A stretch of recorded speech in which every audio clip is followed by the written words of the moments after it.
Méditation numéro 4, Genèse 12. Abraham est le père des fidèles. Il représente la vie et la marche de la foi sur la terre. Avec Abraham commence la première manifestation d'un principe important, l'appel de Dieu. Il y avait déjà eu auparavant des appelés, mais l'appel n'avait pas été révélé. On voit dans les premiers chapitres de la Genèse les effets du péché et le jugement du monde. Mais depuis le chapitre 12, Dieu appelle un homme et le fait sortir de sa famille pour fonder par son moyen un nouveau peuple à part pour lui. C'est l'appel de Dieu qui opère cette séparation.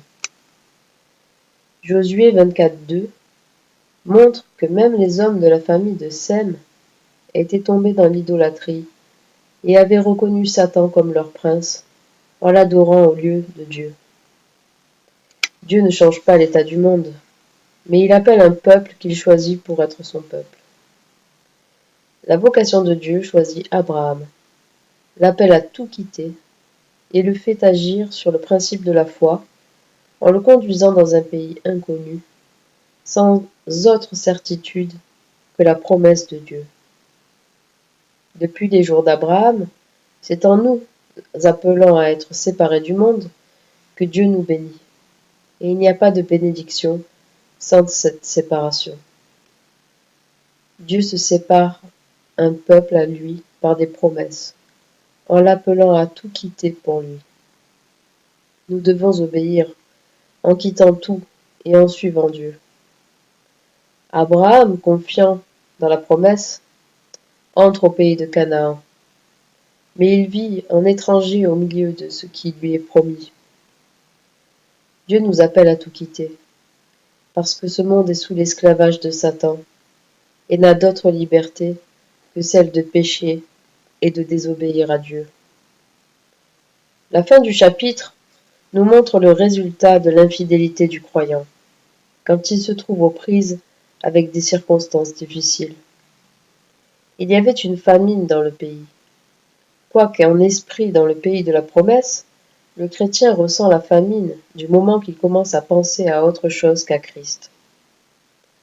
Abraham descend en Égypte, type du monde, prend conseil de sa propre sagesse, et non de Dieu, et se trouve aux prises avec une puissance qui lui est supérieure.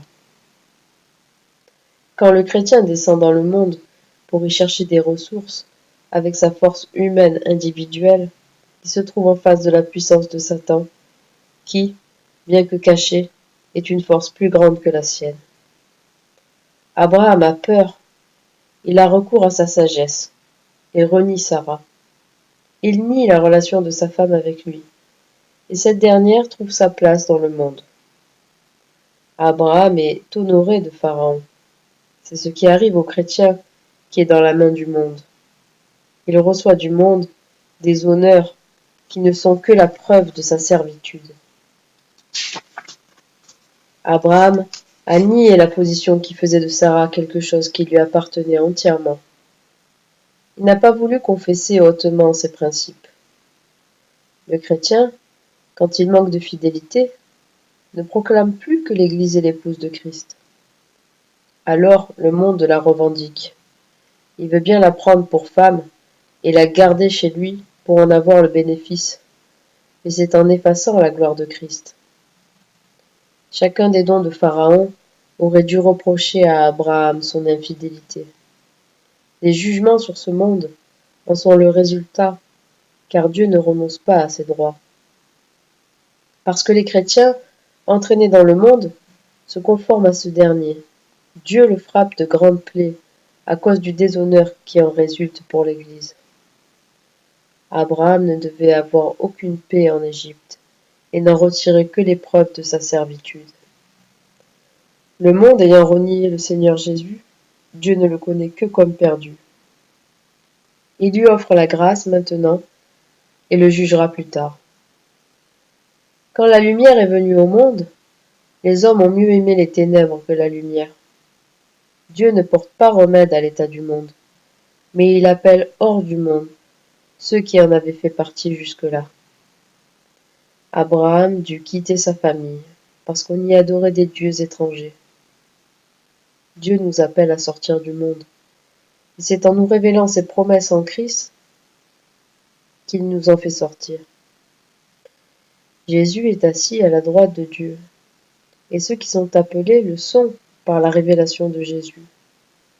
Il faut sortir du monde de cœur, non pas encore du corps, et s'attacher à Jésus, rompre avec le monde, comme Jésus a rompu avec lui, pour aller s'asseoir à la droite de Dieu.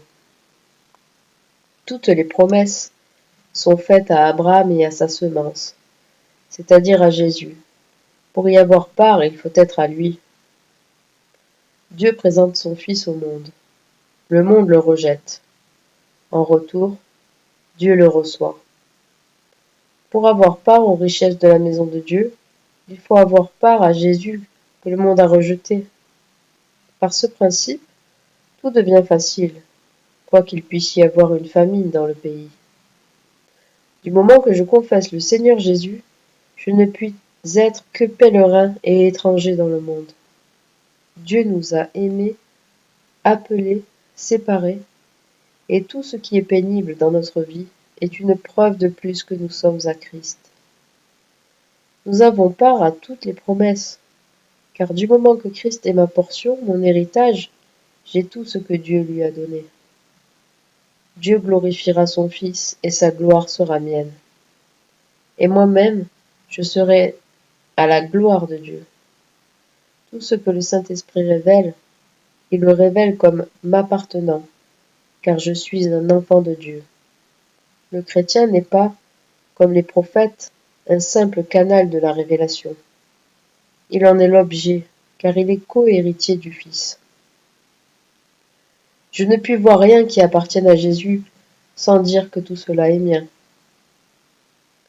Nous sommes étrangers par l'appel de Dieu, et comme tels, nous n'avons plus le monde, et nous n'avons pas encore le ciel, mais nous avons celui qui nous a appelés. Si nous n'avions qu'une profession, notre état serait des plus misérables. Passer un jour en n'ayant rien que Dieu est une chose difficile, mais c'est à quoi Dieu veut nous accoutumer. Il nous place dans le désert pour que nous n'ayons rien que Dieu, ni conseil, ni route, ni subsistance, que par Dieu. Abraham était séparé de ses faux dieux, mais il sait qu'il peut en paix adorer l'Éternel. Il lui bâtit un autel et le sert, parce qu'il est à Dieu et que Dieu est à lui. Sommes-nous satisfaits de n'avoir d'autre jouissance que des promesses et la communion avec Dieu? Dieu ne manquera pas de nous conduire à chaque pas, et il nous fera obtenir l'accomplissement des promesses. Si nous cherchons des ressources dans le monde nous asservira. Si nos pensées s'éloignent de Dieu, nous trouverons la famine dans le pays.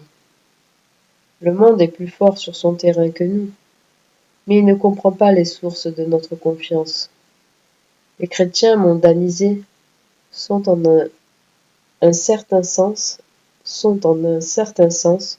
plus à leur aise que les chrétiens fidèles. Mais il faut, dans le chemin de l'obéissance, savoir supporter la famine en reconnaissant la main de Dieu et ne pas aller chercher des ressources en Égypte.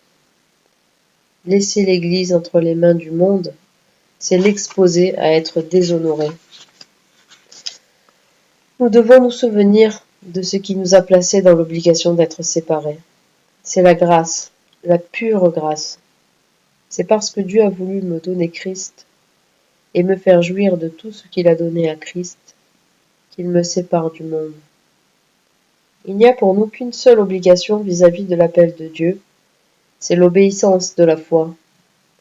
Dieu sait mieux pourvoir à notre bonheur que nous-mêmes.